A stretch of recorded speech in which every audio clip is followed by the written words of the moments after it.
We've just got some breaking news in from Buckingham Palace, folks. So this statement has just come in from Buckingham Palace, and I'll read it for you.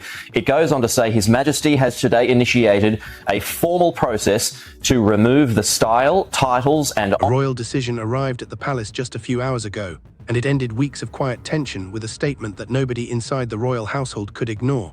Princess Anne has officially taken over from Queen Camilla as the main female royal representative at important state events.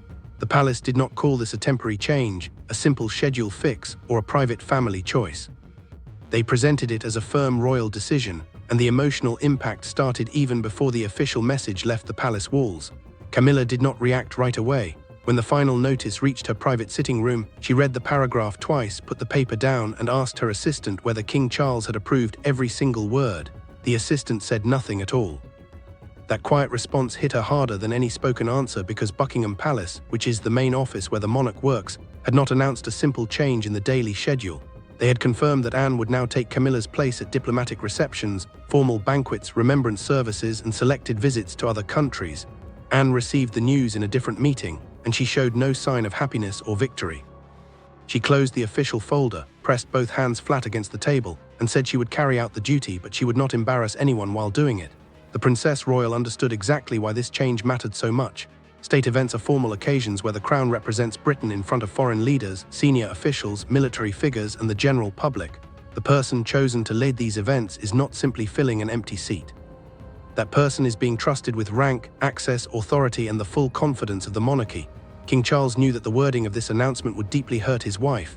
The statement mentioned no illness, no retirement, and no temporary absence, leaving no gentle excuse behind which Camilla could hide. It made the truth perfectly clear. This decision was about trust and confidence, not about convenience or scheduling. To make matters worse, the updated state event schedule had been completed before Camilla even received her personal notification. Names had been changed, duties had been reassigned, and invitations were already moving through palace offices. Reversing the decision would now require a public retreat, and that would expose the division that the household was desperately trying to keep hidden. Camilla folded the notice and placed it beside her without looking up. Across the palace network, Anne remained quiet, aware that accepting the role could make her seem ambitious, even though refusing it might weaken the crown. Meanwhile, the king prepared to face the woman beside him, carrying a decision that bore his authority but perhaps not his personal design. The announcement revealed the change, but the deeper wound could only be understood by looking at the three people now trapped inside this situation. Anne, Camilla, and the king forced to stand between them. Behind the formal language were three people carrying three entirely different versions of the same painful experience. Anne saw duty arriving without invitation. Camilla saw her public identity being taken apart line by line. Charles saw a decision meant to protect the monarchy threatening to break the closest relationships around him. No crown, title, or official statement could soften what each of them understood. One woman was being lifted up because another was no longer trusted to stand where she once stood. Anne had spent decades becoming the monarchy's most dependable working royal. The Princess Royal, which is a title traditionally given to the monarch's eldest daughter, had built her reputation through constant service, difficult schedules, and a belief that duty mattered more than praise or applause. She had never needed ceremony to prove her worth. Camilla's journey had been very different. State appearances had become evidence that she had survived rejection, scandal, and years of public criticism to earn a recognized place beside Charles. Losing those events did not feel like losing work. It felt like losing the final proof that she had truly been accepted by the family and the public. Camilla sat with Charles after the announcement, but she did not shout. She did not accuse him of cruelty. Instead, she asked whether the palace now believed that Anne looked more dependable beside him. The king opened his mouth, then hesitated. That pause told her everything he could not say. He tried to explain that the decision concerned stability and not affection, but she heard only the truth beneath his careful words. When the institution had been forced to choose, it had chosen his sister. Anne carried her own unease home to her husband, Timothy Lawrence. Her husband listened as she admitted that replacing Camilla felt less like a promotion and more like walking into a room where every chair had already been turned over. Timothy reminded her that she had not created this crisis, yet Anne knew that accepting the role would still make her part of it. She could complete every duty perfectly and still be blamed for another woman's humiliation. William's role made the wound even deeper. The prince had supported a review of state representation, which was a formal examination of who should carry the crown's most important public duties, because he believed that private feelings should never outweigh public trust. The future king argued that credibility depended on reliability. Charles had not started that review, but he had allowed it to continue. His consent meant he was no helpless observer. He had opened the door through which Camilla was now being removed. Anne felt the weight of that truth. Camilla felt the sting of it. Charles could no longer hide from it, yet their pain was only the surface of an older conflict, one that began during a ceremonial event where a single refusal changed how the palace viewed all of them. To understand why Charles allowed the unthinkable, the story must go back to the exact moment when Camilla made a choice that Anne and the palace could no longer ignore. The decision did not begin with a memo, a rivalry, or a whispered argument behind palace doors. It began during the Commonwealth Unity reception at St. James's Palace when a foreign delegation arrived expecting reassurance after a diplomatic dispute. Camilla was scheduled to lead the royal welcome. Anne was there only in support. Yet minutes before the doors opened, Camilla refused to proceed under the agreed arrangements. And what happened next became the incident that everyone would later point to as the moment of no return. Camilla had been chosen to deliver the opening address because the reception mattered far beyond ceremony. The Commonwealth Unity reception was a formal gathering designed to calm tensions between visiting representatives after a disagreement over diplomatic protocol, which means the rules that control official greetings, rank, timing, and conduct. Every minute mattered. Every gesture carried meaning. Anne had been assigned a later role, greeting military and charitable delegates once the main welcome was complete. Camilla's expression changed when she read the final receiving order. Anne's position had been moved ahead of one of her closest household guests, and she immediately saw the change as a public insult. She told the organizers she would not enter until the original order was restored. The Queen Consort insisted that she would not be treated as decorative inside an event she had been asked to lead. As the delegation waited, she remained firm, believing that giving in at that moment would weaken her standing forever. Anne entered the side room without photographers or assistants following her. She listened as Camilla accused palace staff of quietly reducing her authority, then answered with the bluntness that had defined her entire life. Hundreds of guests, she said, should not be left waiting while two royal women argued over who crossed a doorway first. Camilla stiffened. She told the Princess Royal that duty was easy to preach when no one was trying to erase your place. Charles received the warning only after the delay had already become dangerous. Before the king could step in, Anne walked into the reception, delivered the welcome without prepared notes, and restored order. She addressed the diplomatic dispute directly, praised cooperation, and guided the program forward with such control that most guests never realized a crisis had occurred. The danger survived on paper. A confidential post-event assessment, which was a private report examining what went wrong and how future risks should be handled, praised Anne's composure, but warned that Camilla's refusal had created a serious diplomatic vulnerability. William later placed that document inside a wider review of state event responsibilities, making the incident impossible to dismiss as a single emotional mistake. Camilla eventually discovered that Anne's unscripted intervention had become the strongest evidence used against her. She did not blame a committee. She blamed the woman who had walked through the door she refused to cross. The reception may have ended without public embarrassment, but its private consequences were waiting behind a closed door where Anne and Camilla would finally confront each other without ceremony to protect them. There were no assistants, cameras, or carefully prepared statements when Camilla asked Anne to meet her. Only 2 chairs, a sealed copy of the palace announcement, and years of restrained resentment crowded into the room with them. Camilla did not accuse Anne of ambition. Her charge was more painful. She accused the Princess Royal of allowing duty to become a weapon. Anne listened without interruption until Camilla spoke Charles's name and suggested that he had been manipulated by his own sister. Camilla had chosen a private room at Clarence's house because she refused to let their relationship be reduced to official messages and second-hand explanations. Clarence's house was the London residence used by the King and Queen Consort. But in that moment, it felt less like a royal home and more like a place where rank had finally lost its protection. Anne arrived shortly before her first scheduled appearance under the revised arrangement and found the announcement already waiting between them. Camilla pushed the document across the table and asked whether Anne had known she was being considered as a permanent replacement. The Queen Consort kept her voice low, but the hurt beneath it was unmistakable. Anne answered that she had known a review existed, but she had not seen its final recommendation until Charles approved it. Camilla watched her closely, then asked whether that was supposed to make the betrayal smaller. Anne stayed still as the accusation sharpened. Camilla said the Princess Royal had always been allowed to stand above palace politics while others suffered beneath them. She accused her of stepping into every crisis, appearing disciplined, and leaving everyone else to carry the shame. Anne finally answered. Completing abandoned duties, she said, was not the same as creating the abandonment. The words landed with brutal force. Camilla rose from her chair. She said Anne had turned one failed reception into proof that she could no longer be trusted. Anne replied that 2 future diplomatic events were already at risk of cancellation because no senior royal had accepted clear responsibility. She then revealed that she had initially refused the expanded role and had only agreed after officials warned that the crown could face another public failure.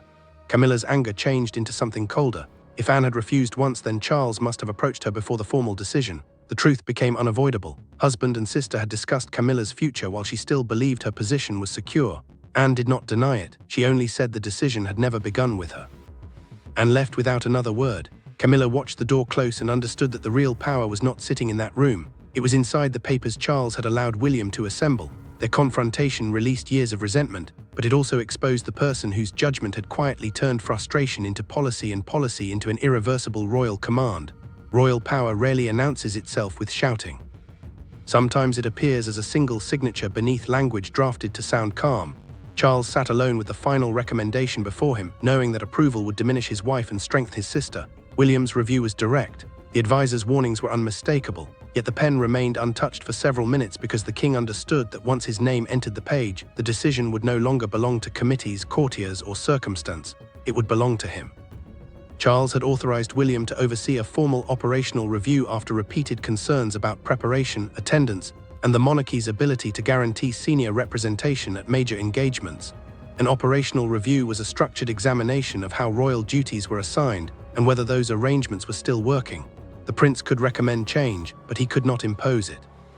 Only the monarch held the authority to redistribute state event responsibilities, and that meant every consequence now rested with one man. Charles reread the paragraph that removed Camilla from automatic priority at designated occasions. He took off his glasses, pressed his fingers against his eyes, and asked his private secretary whether gentler wording would alter the practical result. The answer was no. Camilla would still lose first claim to the ceremonies that had once confirmed her position beside him. Softer language might reduce the shock, but it could not hide the truth. William entered soon afterward and chose his words carefully. The future king argued that protecting Camilla from embarrassment could not come before protecting the crown from another failed engagement. Charles heard the logic, but he also heard judgment beneath it. His son was not merely discussing schedules.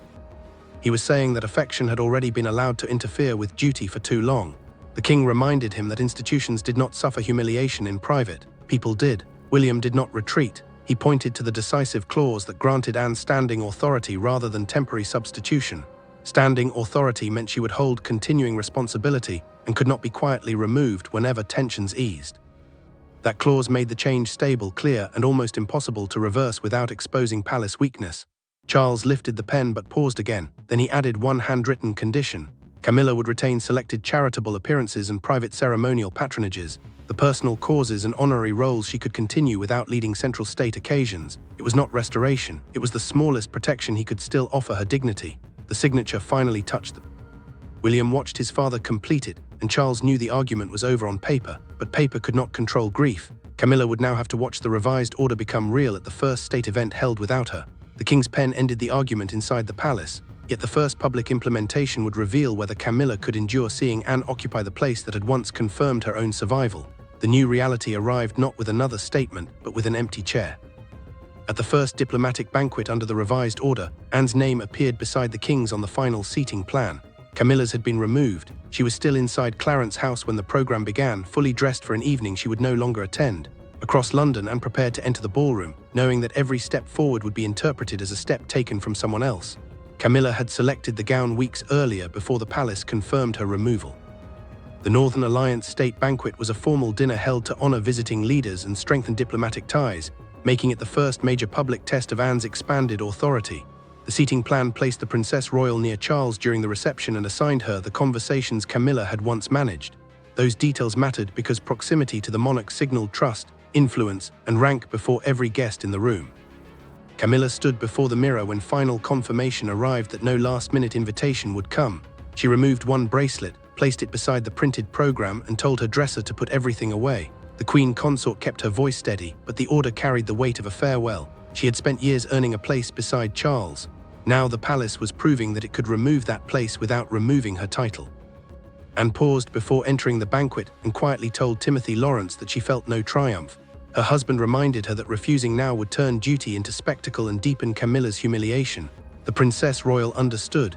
She could not protect one woman by embarrassing the crown before foreign leaders, yet every successful moment would make the judgment against Camilla feel harsher. Charles greeted the guests with practiced calm, but his attention briefly moved toward the place his wife would once have occupied. Anne noticed the hesitation. She lowered her voice, redirected the conversation, and drew a visiting minister into discussion before anyone could sense the king's distress. He recovered, but the moment exposed how deeply the new order had entered their private lives. The evening proceeded without delay, confusion, or visible tension. Anne handled every exchange with control. Charles completed the program without interruption. That success became the cruelest verdict of all because it proved the palace could function, and perhaps function more smoothly without Camilla at the center of the ceremony. Charles did not return immediately to Clarence House. Instead, the king asked his sister to remain after the final guest departed. Anne recognized the seriousness in his voice and stayed. Banquet proved the new structure could work, but only after the doors closed did Charles finally tell Anne what he had been unable to admit to Camilla or even to himself. When the final guest departed, Charles asked everyone else to leave. No secretaries remained, no advisors waited beside the door, and no official record would preserve what followed. The king and his sister stood alone after an evening that had confirmed Anne's authority and Camilla's absence. Charles thanked her for saving the event. Anne did not accept the praise. Instead, she asked the question no one else dared place before him, whether he had made the decision as monarch or surrendered to it as a frightened husband. Charles looked away before answering. This was the first time they had spoken about the emotional cost rather than the practical logic of the replacement. Their history made the silence heavier. Anne had protected him for years through action, not comfort, stepping forward whenever pressure threatened to overwhelm him. The Princess Royal rarely asked for recognition, but the king had often relied on her steadiness without admitting what that burden demanded. Charles finally confessed that he had delayed the decision because he knew Camilla would experience it as rejection by the family she had spent years trying to enter.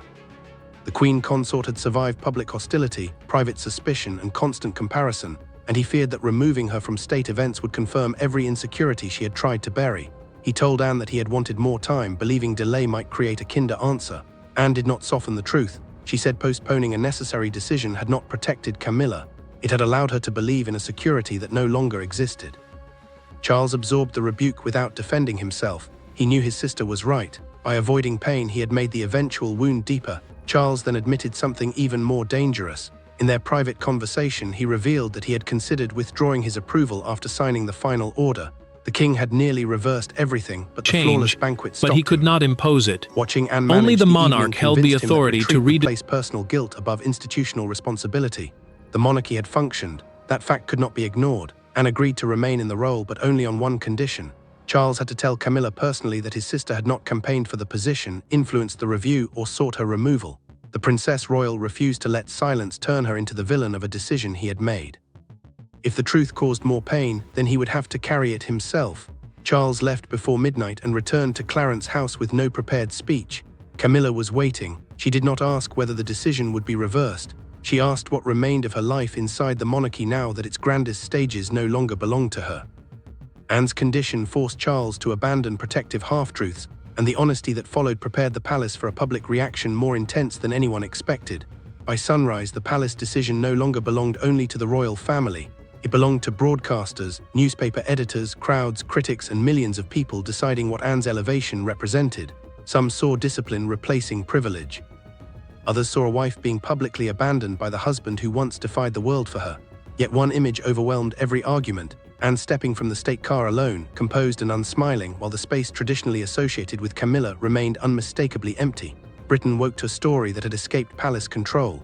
National broadcasters interrupted regular programming while newspapers rushed out special editions, questioning whether the change marked stability or punishment.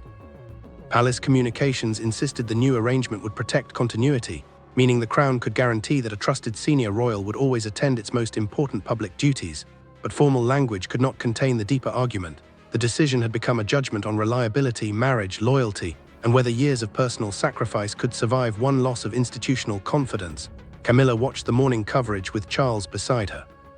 The presenter described Anne as the monarchy's safest pair of hands, and the words struck with quiet cruelty. The Queen Consort switched off the television and said that safety was apparently what the palace believed she could never provide. Charles tried to explain that public praise for his sister did not erase Camilla's service, but she answered that comparison had already done exactly that.